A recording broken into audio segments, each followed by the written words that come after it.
But I wanted to remind myself and you of a hadith. Very small hadith, but very powerful, very powerful. Very practical, very realistic. The Prophet ﷺ says, narrated by Hazrat Abu Hurairah radiallahu ta'ala anhu. He says, when you're fasting, because this is the mistake that a lot of people make. He says, when you're fasting, don't quarrel. Yeah? Don't argue. Don't misbehave.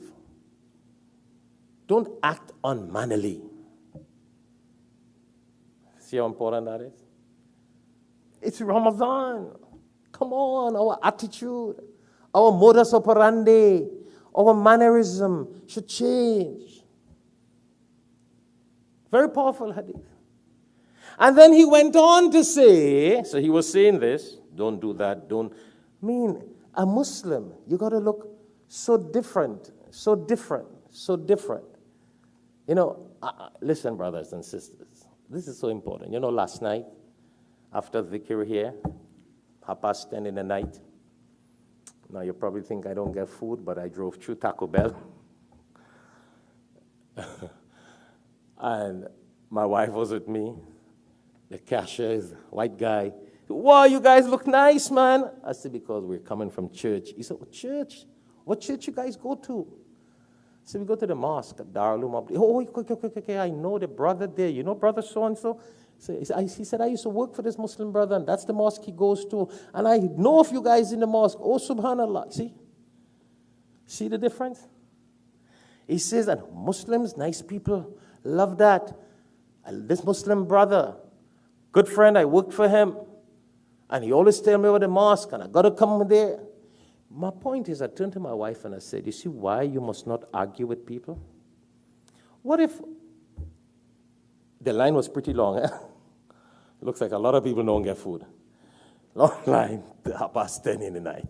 But the point I'm getting at, you drive up there, why you guys so late? What you did? Come on, that's not the attitude of a Muslim. Have some sabr. Inna Allaha ma'a sabirin. And I'm just reflecting what just happened last night. And the way he started talking about Darul Uloom and Islam and Muslim, I'm like, brother, interesting.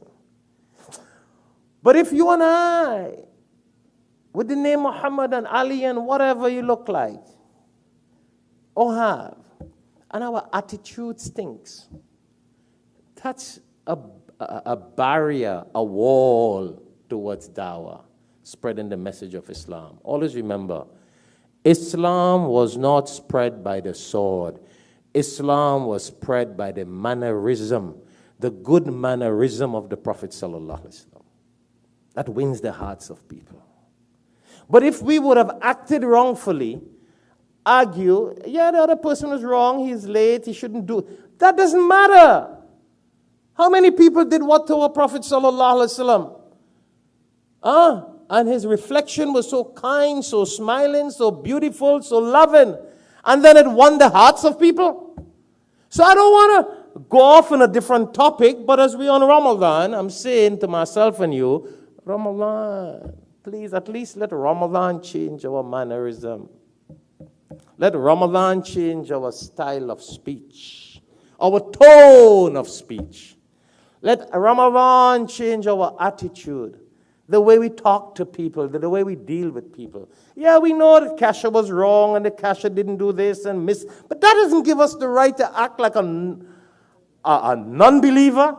I don't want to say non-Muslim, a non-believer, someone who don't believe in God, someone who doesn't have a Quran to go by, someone who doesn't have the example for Sunnah to go by. Why do we have to act like that? On the road, in Walmart, in Publix, in public places. Don't we know that one miss can be an opportunity, can cause us to mislead someone? And one good act can be a means of encouraging someone in the path of Allah. Why I said that? A little do you know, the man knows so much about Darul, so much about us. Because he worked for a Muslim. And a Muslim right down here in Hollywood. I don't want to call name here. The next thing you might ask me is a convenience store. What business was it? Was it a gas station? Or was it? No. Anyhow, no, the brother has a furniture business, mashallah.